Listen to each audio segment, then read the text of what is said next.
চিংড়ি মাছের পাতুরি বানানোর জন্য নারকেলটা কুড়িয়ে নিলাম, আর তারপর এদিকে লাউ পাতাগুলোকে জলে ভালো করে ধুয়ে নিয়ে ভাপিয়ে নিলাম। আর ভাপিয়ে নেওয়ার পর এদিকে সরষা, পোস্ত আর নারকেল কোড়ানোটা ভালো করে শিলনোড়াতে বেটে নিলাম। আর এদিকে চিংড়ি মাছের মধ্যে পাতিলেবুর রস মাখিয়ে রেখেছিলাম, হাফ চামচ টক দই নিয়ে নিলাম, ওতে দিয়ে দিলাম হলুদ গুঁড়ো, লঙ্কার গুঁড়ো আর দুটো কাঁচা লঙ্কা কুচি।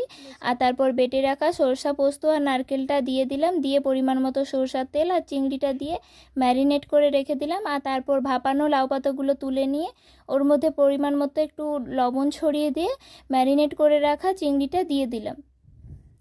তো এক এক করে সব পাতাগুলোতেই দিয়ে দেবো। তো দিয়ে দেওয়ার পর পাতাগুলোকে ভালোভাবে মুড়িয়ে নিতে হবে। তো এইভাবে পাতাগুলোকে আমি মুড়িয়ে নিয়েছিলাম। আপনারা চাইলে এটাকে সুতো দিয়েও বাঁধতে পারেন। তো আমি সুতো দিয়ে বাঁধলাম না, এমনি করে এভাবে মুড়িয়ে নিলাম। তারপর কড়াইটা গরম হয়ে যাওয়ার পর এগুলোকে ভেজে নিলাম। তো কিছুটা পরিমাণ বেশি ছিল, যেটাকে ভাপাও বানিয়ে নিয়েছিলাম। তো